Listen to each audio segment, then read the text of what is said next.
Capítulo 366 Lições da História. Algum tempo depois, Sun-Yi saiu da sala dos instrutores. O dia de inverno claro o recebeu com vento frio e pequenos flocos de neve dançando à luz do sol. Apesar de estar vestido muito levemente, sua pele era coberta apenas pelo tecido macio do simples uniforme de treinamento fornecido pela equipe do complexo hospitalar da academia. Sun-Yi não sentia muito frio. Isso é ser desperto, suponho. Se fosse há um ano e alguns meses atrás, ele estaria desesperadamente procurando o abrigo, esperando não morrer de frio durante a noite ou, pior ainda, ficar doente. Mas agora, Sun-Yi se sentia ótimo. Ele nem estava desconfortável. Puxando as mangas para esconder a tatuagem de serpente, ele respirou o ar frio e perfeitamente filtrado, sorriu e começou a andar. Decisões, decisões. A conversa com o mestre Jet tinha sido útil, mas o deixou com mais perguntas do que respostas. Cada uma das opções apresentadas a ele tinha benefícios sedutores, mas também desvantagens muito graves. Grandes clãs, clãs menores, governo independente. Sun-Yi tentou imaginar-se como um legado e sacudiu silenciosamente a cabeça. Todo aquele prestígio, toda aquela riqueza, admiração das massas. Ser um legado significava ser parte da nobreza, a elite acima de todas as elites. Era o oposto exato do que Sun-Yi havia sido a vida toda. Mas quem disse que ele tinha que permanecer o mesmo no futuro? De um mendigo a um príncipe, isso seria uma bela transformação. Lord Sunless. Isso soava bem, não soava? Havia sérias desvantagens em fazer uma escolha dessas, claro. Trabalhar para o governo oferecia suas próprias vantagens, mas com o custo de não receber tanto dinheiro e recursos, além de estar preso a muitas obrigações. Nas duas vezes em que Sun-Yi havia se encontrado com a mestre Jet, ela parecia ocupada e sobrecarregada. Ele não conseguia imaginar perseguir seus objetivos com uma agenda tão cheia. Uma das funções das forças despertas a serviço do governo era caçar membros renegados de sua própria espécie. Despertos eram pessoas, afinal, e também havia criminosos entre eles. Especialmente porque muitos estavam traumatizados e impulsionados ao limite da loucura por suas experiências nos pesadelos e no reino dos sonhos. Se Sun-Yi pudesse absorver a essência daqueles humanos que ele matou como todos os outros despertos, esse caminho poderia ter oferecido a ele uma maneira mais rápida de saturar seus núcleos. Mas, como era, ele não se via vestindo o uniforme, a menos que houvesse novos portões abrindo todos os dias, fornecendo assim a ele um suprimento interminável de criaturas de pesadelo para caçar. Aliás, quantos portões estavam abrindo em um ano dado, em média? De repente, Sun-Yi percebeu que não fazia ideia. A propaganda nunca mencionou números concretos, apenas o fato de que os bravos despertos tinham a situação sob controle. Eles realmente tinham. A última opção era permanecer independente. Essa escolha parecia contradizer o desejo dele de adquirir status e o máximo de benefícios possível, mas apenas na superfície. Na verdade, Sun-Yi já havia recebido a maior parte do que queria ao se tornar um cidadão de alta patente, e ter a escolha gratuita de qualquer cidadela. Claro, não ter os vastos recursos de um clã ligado ao do governo seria uma grande perda. Mas também forneceria a melhor chance que ele tinha de manter todos os seus segredos para si mesmo. As três opções eram dignas de consideração.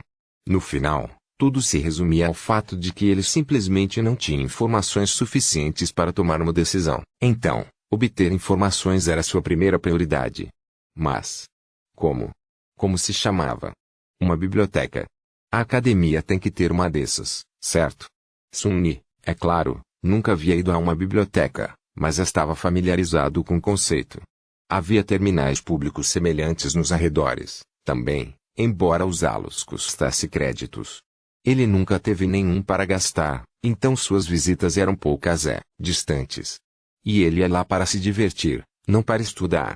Agora que Sun-Yi tinha um comunicador de última geração, ele podia acessar muitas informações da rede, mas fazer isso certamente deixaria um rastro digital para trás. Considerando que alguns dos tópicos que ele queria pesquisar eram bastante perigosos, ele queria permanecer o mais anônimo possível. Uma biblioteca é isso aí. 10 minutos depois, ele se aproximou de um prédio branco e quadrado. Como a maior parte da academia, suas paredes eram feitas de liga metálica lisa e imaculada, com janelas largas que poderiam ser cobertas a qualquer momento com persianas reforçadas. Não havia muitas pessoas à vista, então Sun Yi assumiu que a biblioteca não era um destino popular entre os adormecidos. Por que seria, se a maioria das informações armazenadas lá poderia ser acessada remotamente? Ele era o esquisito por vir aqui pessoalmente. Entrando por uma porta automática, Sun Yi olhou ao redor e piscou algumas vezes. Em todos os lugares que ele olhava, prateleiras altas cheias de livros de papel se estendiam ao longe. Entre elas, havia mesas destinadas ao estudo, com vários jovens lendo silenciosamente atrás delas. A maioria deles estava usando terminais para fazer anotações, mas alguns estavam escrevendo à mão. O que diabos é isso? Todos esses livros, é claro, eram impressos em papel sintético. Mas por que imprimi-los de qualquer maneira? Não seria muito mais conveniente ler em um terminal, como todas as pessoas normais faziam? Ele nunca tinha visto um livro físico em sua vida. A própria ideia de usar um era de deixar a mente confusa. Mas então, fazia sentido. A tecnologia de armazenamento de dados digitais era altamente avançada, mas suscetível a vários tipos de danos. Durante os tempos sombrios, que vieram antes dos tempos ainda mais sombrios do feitiço do pesadelo, quando a humanidade havia sido consumida por uma série interminável de guerras devastadoras e desastres naturais cataclísmicos, muito conhecimento havia sido perdido devido à dependência excessiva de meios digitais. Camadas inteiras da cultura foram irrevogavelmente perdidas como resultado. O papel ainda era a maneira mais segura de preservar o conhecimento. Apenas Sun Yi nunca tinha pensado nisso antes. Ainda é estranho. Tentando não mostrar sua confusão, Sun Yi olhou furtivamente ao redor e notou um membro da equipe da biblioteca. Era um jovem. Não, espera. Uma jovem. Uma pessoa jovem, com cabelos pretos curtos e olhos castanhos inteligentes, que estava lendo um livro com aparência antiga. Havia um crachá em seu peito, com o nome reescrito nele. Pelo menos Sun Yi pensou que era um nome. Talvez fosse algum título estranho entre os bibliotecários. Quem sabia que tipo de costumes estranhos eles tinham aqui? Ao se aproximar da jovem bibliotecária, ele parou a alguns metros de distância e esperou pacientemente para ser notado.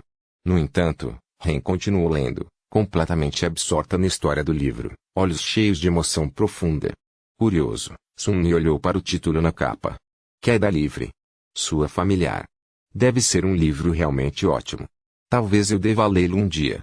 Oi. Você pode me dar algumas direções?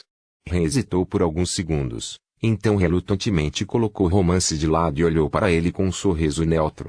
Claro. Como posso ajudá-lo? Ele hesitou por um momento e disse com incerteza, como posso ler sobre o reino dos sonhos e o estado atual da expansão humana em suas várias regiões? Ren piscou algumas vezes, então perguntou educadamente, você pode ser mais específico? Sun Yi suspirou. Eu quero ver um mapa e uma lista de todas as cidadelas por lá, bem como aprender quem possui o que e por quê. Acho que é isso. A bibliotecária sorriu brilhantemente. Você também é um amante da história. Claro. Você veio ao lugar certo. Temos todos os registros que você sempre precisará aqui. Níquel. Sun Yi se assustou. Níquel? O que significa níquel? Que está acontecendo? De repente, outro jovem bibliotecário apareceu do nada. Este era definitivamente um rapaz, vestindo uma camisa branca amassada e um colete marrom.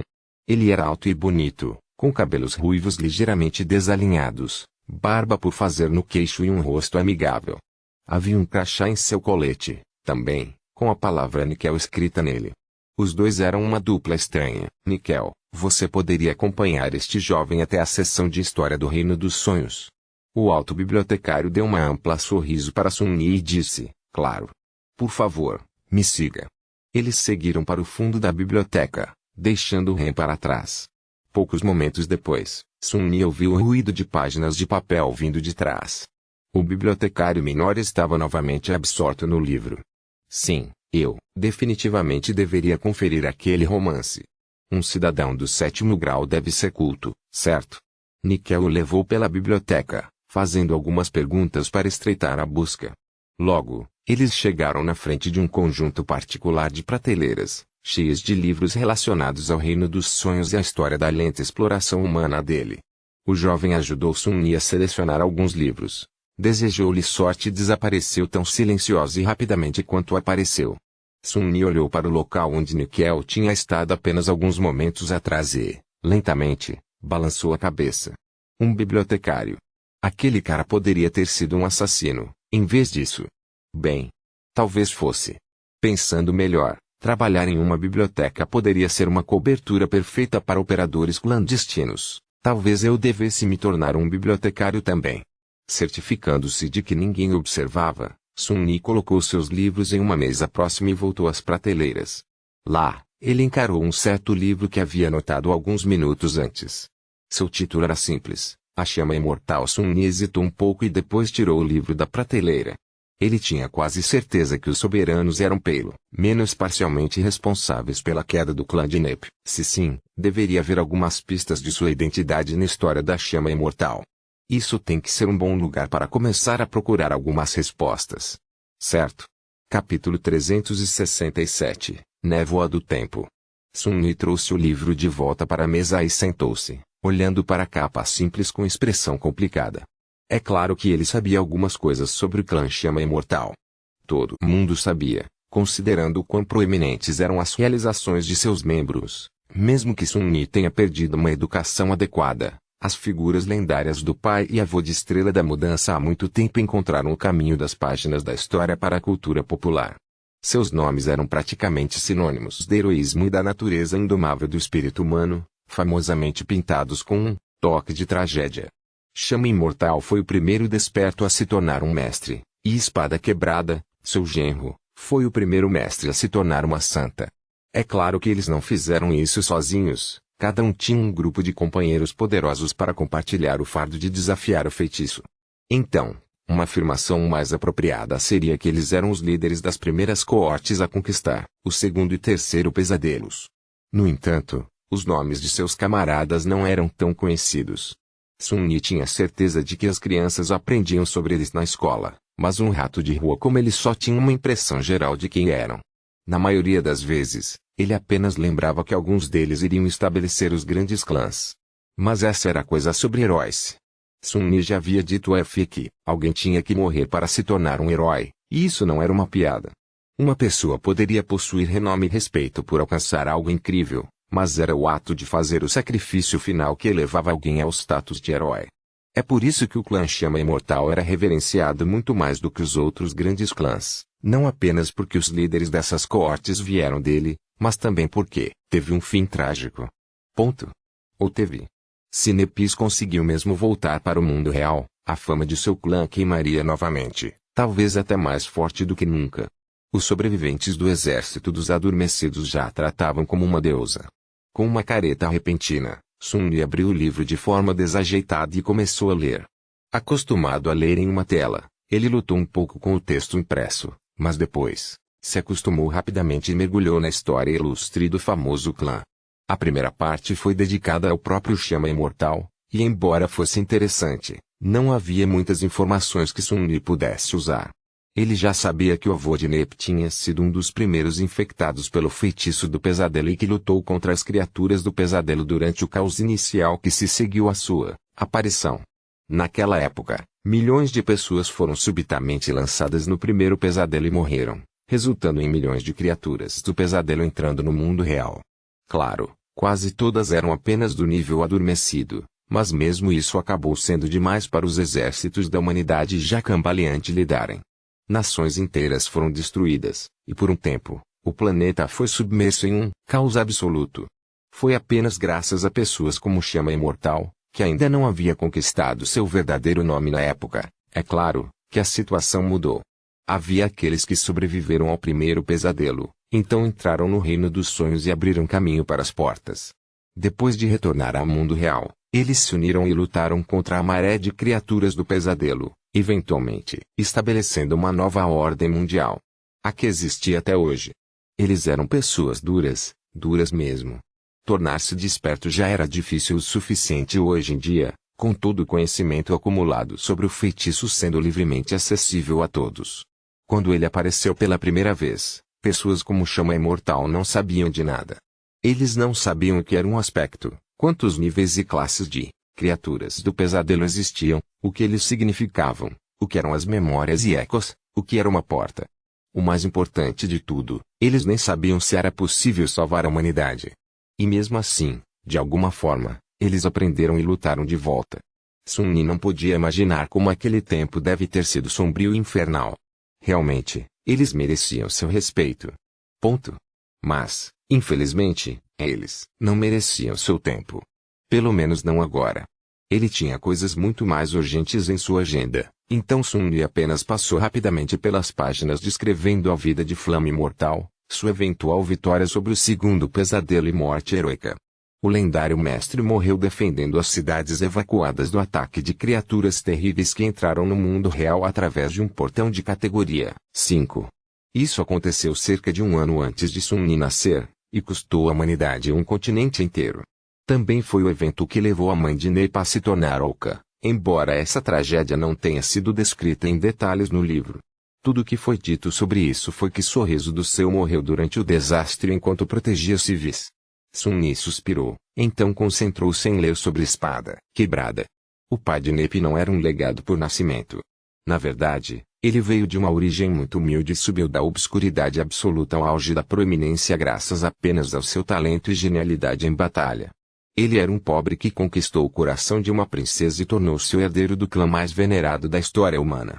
A narrativa do livro mudou a história de uma maneira que sugeria que Espada Quebrada ficou com o coração partido com a morte de sua esposa, e que foi essa perda que o impulsionou a subir ainda mais alto e desafiar o terceiro pesadelo.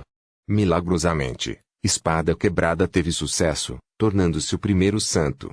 Não houve um final feliz para sua história, porém. Apenas alguns anos depois, ele pereceu no Reino dos Sonhos enquanto explorava uma região que, mais tarde seria categorizada como uma zona de morte. O livro terminou com uma homenagem longa aos dois heróis lendários e uma explicação de como suas contribuições foram importantes para a sobrevivência e a futura prosperidade da raça humana. Sun-Ni fechou o livro e balançou a cabeça. Que besteira. Ele pode não ter sido educado, mas como a maioria das pessoas na periferia, Sun-Ni tinha a habilidade instintiva de reconhecer a propaganda e ler entre as linhas das declarações oficiais. E isso era o que o livro era, uma versão enfeitada e parcialmente fictícia dos eventos que o governo gostava de alimentar as pessoas. A verdade era difícil de encontrar. Havia várias coisas sobre a suposta história do clã Chama Imortal que não faziam muito sentido para Sun-Ni. A primeira delas eram as circunstâncias da trágica morte de Sorriso do Céu.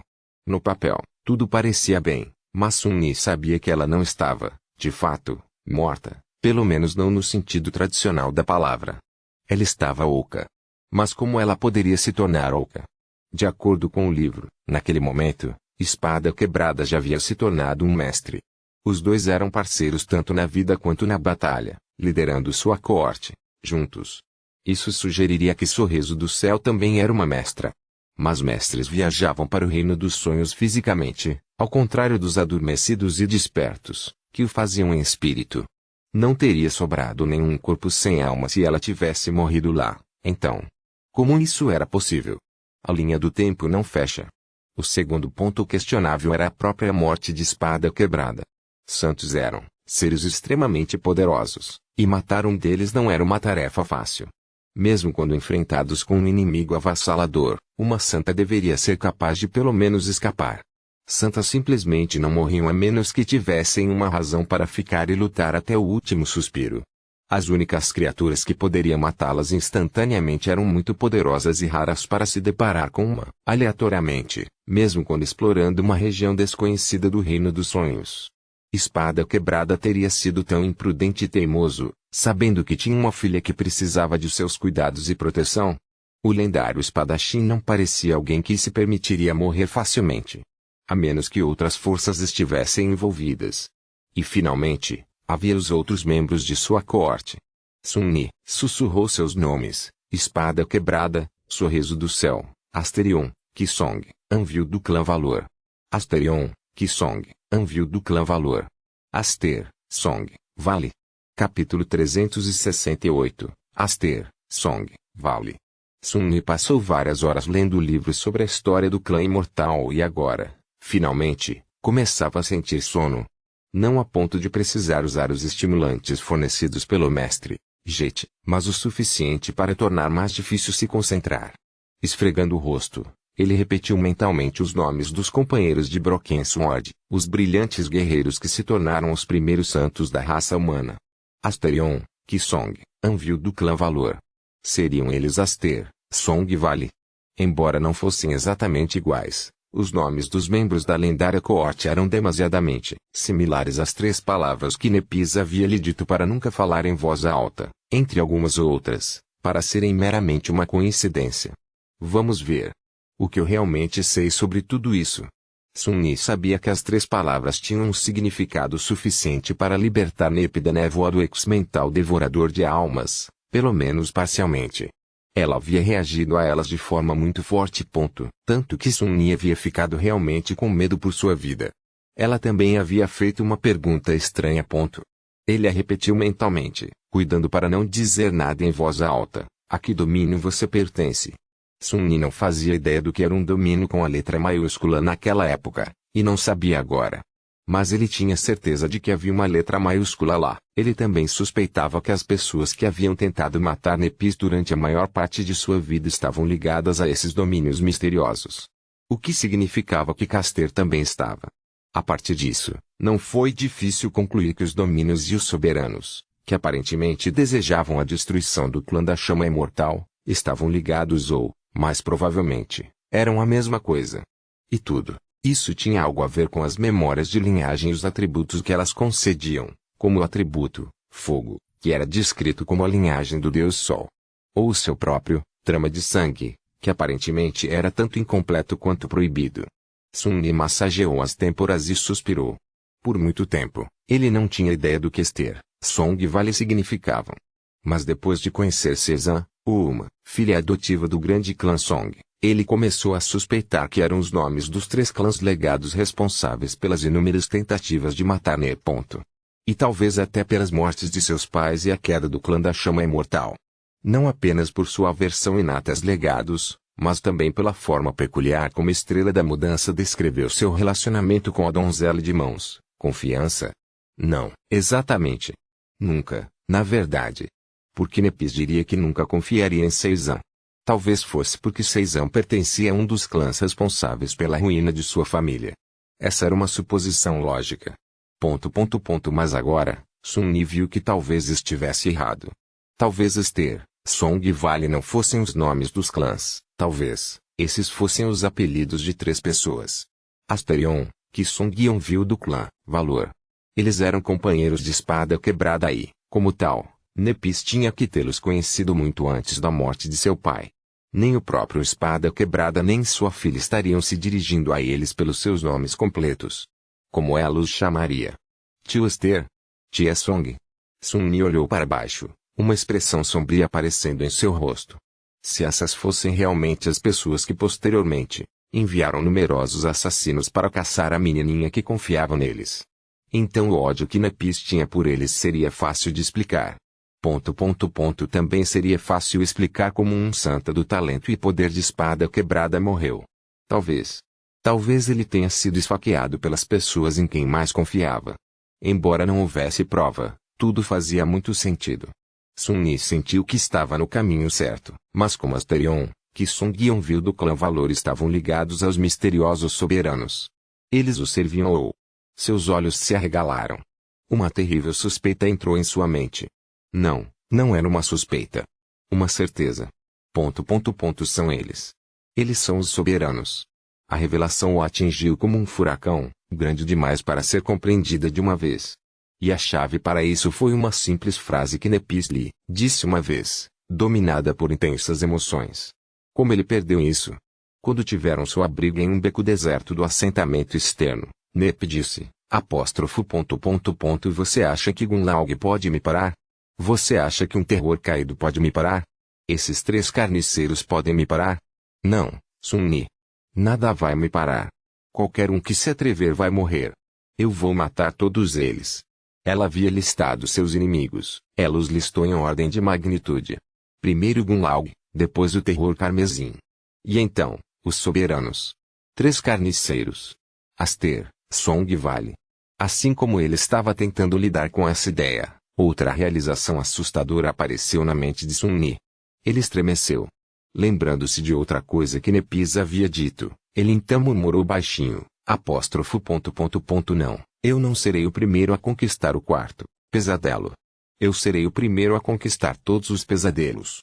Na época, ele havia entendido isso como se ela desejasse ser a primeira a vencer o quarto pesadelo, assim como todos os outros. Mas suas palavras poderiam ter sido interpretadas de outra forma. Entre os despertos, havia um acordo geral de que os nomes das classes não eram coincidência. Muitas pessoas pensavam que as palavras usadas pelo feitiço descreviam a ascensão em direção à divindade, ou a queda na profanidade, no que dizia respeito às criaturas dos pesadelos. De muitas maneiras, esses dois caminhos eram reflexos um do outro. Uma pessoa de terceira classe era descrita como ascendida, já que estava subindo acima de sua natureza humana. Uma criatura da mesma classe era chamada de caída. Esse passo tinha a ver com a ascensão, ou o oposto dela. Uma pessoa de quarta classe era descrita como transcendente, já que havia transcendido o mundano e assumido algumas qualidades do divino. Uma criatura da mesma classe era chamada de corrompida. Esse passo tinha a ver com transformação. Não era coincidência que a habilidade de aspecto que os santos recebiam fosse chamada de habilidade de transformação, afinal. O próximo passo também tinha um significado especial. Representava a autoridade e reinado. Seja supremo ou grande, seres desse nível deveriam consolidar seu poder e exercê-lo sobre o mundo. O quinto passo da hierarquia de classes era muito parecido, permitindo que as criaturas dos pesadelos criassem e controlassem exércitos de lacaios menores. Essas criaturas eram chamadas de tiranos. Como seria chamado um humano que alcançasse o rank supremo, então? Sun Ni tremia. Um soberano. Nepis não tinha dito apenas que ela seria a primeira humana a conquistar o quarto pesadelo, mas também todos os outros. Ela queria dizer que seria a primeira a conquistar o quinto, o sexto e o sétimo. Porque o quarto pesadelo já havia sido conquistado. Deuses. Ki, do grande clã Song, Anvil, do grande clã Valor, e Ruma, pessoa chamada Asterion o haviam conquistado. E Espada Quebrada da Chama Imortal. Espada Quebrada havia sido misteriosamente morto no processo. O que era um domínio? Possivelmente a expressão da quinta habilidade de aspecto que eles haviam recebido, uma habilidade especial, assim como a transformação especial que os santos possuíam. E, por alguma razão, eles haviam escolhido manter sua conquista em segredo, em vez de exercer sua influência sobre a humanidade das sombras. Não era estranho que seus nomes parecessem praticamente desaparecer das páginas da história depois do que Broken Sword morreu. Eles também foram os primeiros a se tornarem santos, afinal. Não se eles tivessem escolhido mantê-los ocultos. Não era estranho que Caster, do clã Li, parecesse tão leal aos misteriosos soberanos, que o haviam ordenado a matar a última filha do clã Chama Imortal. Não se eles fossem o verdadeiro poder por trás dos grandes clãs legado, aos quais seu próprio clã menor estava subordinado. Não era difícil acreditar que havia palavras que poderiam matar apenas por serem conhecidas por uma pessoa. Não se essas palavras fossem os nomes dos 3 governantes supremos que preferiam permanecer anônimos. Sun Ni gemeu um pouco, depois cobriu o rosto com as mãos. Droga. Droga. Droga. Por que eu tive que me envolver em toda essa droga? Ele teve a sensação de que sua vida acabara de se tornar muito mais complicada. Capítulo 369, Forças Ocultas. Sun Ni passou algum tempo olhando para a pilha de livros à sua frente com uma expressão sombria. Depois de um tempo, ele suspirou profundamente. Assim, havia forças ocultas por aí que exerciam influência sobre toda a raça humana. A autoridade era tão invisível quanto assustadora. E agora, ele sabia os nomes deles. Os soberanos eram pelo menos tão poderosos quanto o governo, ou talvez até mais. A relação exata entre esses dois poderes hegemônicos, um oficial, o outro secreto, não estava clara, mas por enquanto, saber a extensão total da autoridade nas mãos dos soberanos não era tão importante. No entanto, era importante saber que o mundo não era nada como ele imaginava. Era muito mais perigoso. Por quê? Porque se havia uma coisa que todos os detentores de autoridade compartilhavam, era a animosidade em relação aos outros que ameaçavam seu poder. Isso era apenas a natureza humana. Entre os fortes, apenas uma entidade poderia ser a mais forte. E assim, Essa entidade sempre estava apreensiva em relação aos outros que estavam ficando mais fortes. Chefes de gangues criminosas nas periferias sempre estavam paranoicos em relação a seus tenentes que os usurpavam, e tendiam a se livrar violentamente daqueles que tinham muito sucesso. Na Cidade Sombria, Gunlaug reinava com mão de ferro, destruindo qualquer um que se atrevesse a ser forte sem se submeter ao seu domínio. E os soberanos seriam muito parecidos. Como Sun Ni já era poderoso além da razão, para uma pessoa de sua idade pelo menos, e tinha um potencial ainda mais assustador, os soberanos nunca permitiriam que ele existisse fora de seu controle. Felizmente, eles ainda não sabiam a verdadeira extensão de sua força. Mas como seu principal objetivo era se tornar mais forte, tão forte quanto possível, tão rápido quanto possível, para não ficar para trás de Nepis, isso seria um problema. De repente, algumas coisas sobre a sociedade desperta se tornaram mais claras. Há muito tempo, Sun Ni havia aprendido que o mestre Jet não tinha chance de se tornar uma santa. Aparentemente, era necessário ter uma equipe de companheiros excepcionais e muito apoio para tentar conquistar o terceiro pesadelo, e ela não tinha nenhum dos dois devido à sua personalidade problemática. Será que os soberanos permitiriam que alguém fora de seu alcance se tornasse uma santa? A maioria dos recursos e conhecimentos sobre o Reino dos Sonhos pertencia aos clãs Legacy, especialmente quando se tratava de qualquer coisa relacionada a ranks superiores. E os clãs eram controlados pelos soberanos. O que basicamente significava que eles poderiam impedir qualquer pessoa de se tornar uma santa simplesmente recusando seu apoio. Quantos mestres talentosos como Jet estavam sendo reprimidos de se tornarem mais poderosos porque não serviam a um dos supremos? Pelo menos havia alguns santos servindo ao governo. A quem eles realmente eram leais. Eu odeio. Eu odeio tanto. Claro, Sun Ni sabia que tudo isso era apenas uma conjectura. E ainda assim, uma coisa era certa. A escolha apresentada a ele pelo mestre Jet não era tão simples quanto ele pensava. Na verdade, ele não estava decidindo entre os grandes clãs, os clãs menores, o governo e a independência. Ele estava decidindo entre entrar no serviço aos soberanos ou recusá-lo. E essa escolha era ainda mais tensa por sua conexão com a Estrela da Mudança. Maldição! Com um suspiro, Sun Ni olhou para as prateleiras que o cercavam e depois se levantou. Ele tinha que pegar mais alguns livros para ler. Muitas horas depois, ele colocou o último livro com cansaço e esfregou o rosto.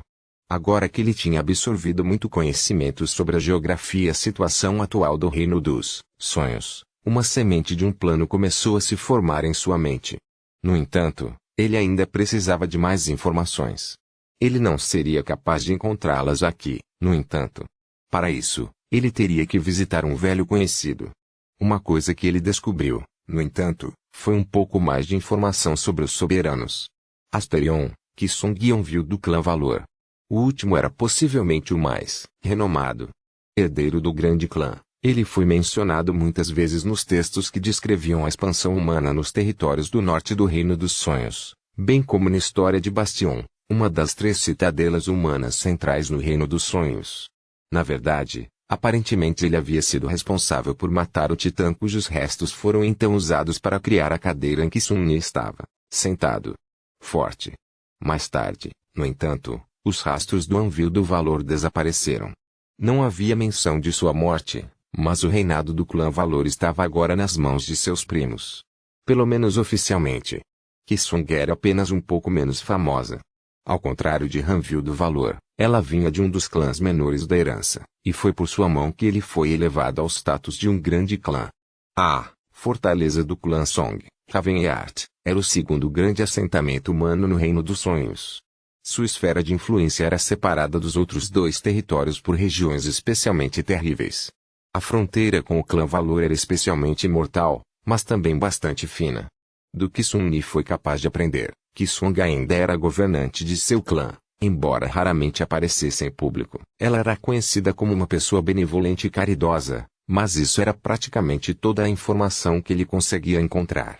Parecia que eram suas filhas adotivas que agiam principalmente em seu nome.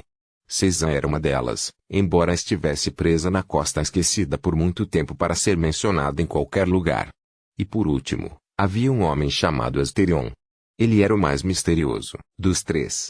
Ninguém parecia saber de onde ele veio e para onde foi depois que a coorte do Espada Quebrada foi dissolvida. Na verdade, mal havia menção dele em absoluto. Asterion não estava conectado ao terceiro grande clã legado, pelo menos pelo que parecia. Ou qualquer clã menor, para ser justo. Sun-Ni nem sequer conseguiu descobrir quando e onde ele nasceu, muito menos se ele ainda estava vivo. Mesmo nos textos que descreviam as façanhas do Espada Quebrada e seus companheiros, o nome Asterion era mencionado apenas de passagem, como se nunca tivesse feito quaisquer contribuições importantes. Sun-Ni balançou a cabeça e franzindo a testa. Deixe-me adivinhar. Ele é o mais aterrorizante dos três. Essa foi uma conclusão fácil de se chegar, por quê? Levam para conhecer um. Sun-Ni ele mesmo mal era mencionado e tendia a esconder suas contribuições. Minha cabeça dói. A pior parte era que isso era apenas metade de toda a pesquisa que ele tinha que fazer. Ele já tinha aprendido o suficiente sobre a posição humana no reino dos sonhos e os soberanos.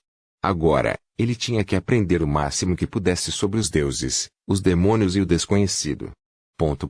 Era hora de fazer uma visita ao professor Julius. É claro que Sun-Ni não poderia visitar seu antigo instrutor com as mãos vazias. Empurrando os livros de lado, ele ativou o terminal embutido na mesa, permaneceu por alguns momentos e depois digitou. Toda a Costa Esquecida é dividida em 3 partes, uma das quais. Capítulo 370, Relatório de Exploração. Levou a Sun-Ni o resto da noite para compilar todas as informações que ele havia coletado sobre a Costa Esquecida em um relatório conciso e abrangente. Sabendo quão apaixonado o professor Julius era por pesquisar o Reino dos Sonhos, Sun-Ni tentou não deixar passar nenhum detalhe importante. Ele descreveu a geografia e o ambiente da região da melhor maneira possível, incluindo todos os marcos notáveis que ele visitou ou ouviu falar, bem como a natureza peculiar do mar escuro e do labirinto. Ele também descreveu a maioria das criaturas do pesadelo que ele viu, conheceu ou enfrentou, escrevendo tudo o que sabia sobre seus poderes, comportamento e fraquezas, baseando-se em sua própria experiência sempre que possível. Quando possível, ele incluiu as informações recebidas diretamente do feitiço, com descrições das memórias e ecos que ele conhecia. É claro que ele forneceu esses textos tanto na língua humana quanto na linguagem rúnica. Por fim, ele escreveu os resultados de sua exploração e estudos sobre a história da Costa Esquecida, descrevendo em detalhes todas as gravuras, mosaicos e murais que ele havia visto. Ele também adicionou suas teorias sobre o que havia acontecido com a antiga civilização, bem como suas observações sobre como as antigas pessoas da Costa Esquecida viviam antes da queda. É claro, havia coisas que ele havia mantido para si mesmo. Sun-Ni omitiu qualquer coisa relacionada ao ninho do pássaro ladrão vil, o tecelão e a câmara subterrânea sob a catedral em ruínas. Ele não mencionou a Santa de Pedra, primeiramente porque queria manter sua existência em segredo e, em segundo lugar, porque ela estava conectada ao desconhecido. Ele também evitou mencionar sua batalha contra os golems de coral e o banimento do mar amaldiçoado, bem como o destino eventual do terror carmesim e a destruição tanto do sol artificial quanto do próprio pináculo. Pelo que todos sabiam, Sun-Ni tinha saído pela porta junto com o resto dos sonhadores. Ninguém havia prestado atenção em seu paradeiro nos últimos minutos, ele queria que continuasse assim. Bem, ninguém, exceto Effie e Cassie, mas ele tinha certeza de que elas seriam discretas sobre certas coisas. E mesmo que eles falhassem em manter seus lábios selados, Sun-Ni tinha maneiras de explicar suas ações sem revelar a verdade. Terminando o relatório, Sun-Ni se apoiou cansado na cadeira e olhou para a tela. Lá, um longo título era mostrado, Relatório de Exploração da Costa Esquecida, por Sun-Les Desperto. Acho que está bom o suficiente, pensou ele. Sun-Ni não tinha ideia de como escrever um artigo acadêmico. Ou um relatório de campo apropriado, por sinal. Então, ele havia escrito e estruturado esse documento de uma maneira que teria sido mais útil para seu eu mais jovem há um ano, quando ele havia entrado na Costa Esquecida sem saber nada sobre ela. Um manual como esse teria facilitado muitas coisas. Com um suspiro, Sun-Ni enviou o relatório para seu comunicador, desligou o terminal e se levantou. Esticando o corpo cansado, ele balançou um pouco e bocejou. Já haviam se passado 2 dias desde o seu retorno ao mundo real, então a fadiga estava lentamente se acumulando. Em breve, ele teria que começar a usar os estimulantes fornecidos por Mestre Jet. Mas esse momento ainda não havia chegado. Sun-Ni se afastou da mesa, depois hesitou um pouco e voltou. Pegando vários livros da pilha organizada, ele os devolveu às prateleiras apropriadas. Depois que cada livro voltou ao seu lugar pretendido, ele acenou com satisfação e finalmente saiu da biblioteca. Que lugar fascinante! Eu gosto de lá, pensou ele. Olhando para trás para o prédio, despretensioso, Sun-Yi respirou o ar frio de inverno e lembrou da descrição da máscara do tecelão. Tecelão acreditava que o conhecimento era a origem do poder e, por isso, sempre se escondia por trás de inúmeras mentiras. O que o demônio do destino pensaria sobre este lugar? Afinal, era um palácio do conhecimento. Sun-Yi lembrou-se das páginas enganosas que apresentavam uma versão lavada e polida da história e sorriu. Sim. Mas também era um palácio de mentiras. Foi estranho voltar ao acampamento adormecido. O prédio baixo e fortificado era muito parecido com o que ele se lembrava, apenas sobrecarregado por mais neve. Sun-Yi não havia passado muito tempo aqui, mas aqueles dias antes do solstício de inverno foram alguns dos mais memoráveis de sua vida. Tanta emoção, tanto medo. Quem diria que ele não o veria novamente por mais de um ano? Ao entrar no salão familiar, olhou ao redor, meio esperando ver uma multidão de adormecidos nervosos. Mas, é claro, não havia ninguém por perto. Todos já haviam partido para sua primeira incursão no reino dos sonhos, e era cedo demais para os sonhadores do próximo ano chegarem. Caminhando pelos corredores vazios, encontrou o caminho para os níveis mais baixos do acampamento e se aproximou da sala de aula de sobrevivência na natureza, que também servia como escritório do professor Julius. Ao abrir a porta, viu a sala espaçosa e bem decorada onde havia passado a maior parte de sua curta estadia na academia. De repente, Sun-Yi foi tomado por uma onda de nostalgia. Apóstrofo. Você está louco. Você é jovem demais para sentir nostalgia pelos velhos tempos. Seu mentor não estava em seu lugar habitual, sentado atrás da ampla escrivaninha de madeira. Em vez disso, o velho estava em pé na frente de uma caixa de vidro, estudando o crânio de uma criatura feroz armazenado dentro e fazendo anotações. Ele não havia mudado nada. O professor Julius ainda era velho, com cabelos grisalhos desgrenhados, olhos distraídos e um par de sobrancelhas espessas, que pareciam ter vida própria. Sua postura e expressão estavam cheias de melancolia tranquila. No entanto, assim que ouviu alguém entrar na sala de aula, seu rosto mudou, tornando-se animado e curioso mais uma vez. Virando-se, o velho homem olhou para o visitante com confusão. Então, seu rosto de repente se iluminou com um sorriso brilhante e contagiante. Sun-Yi, meu garoto,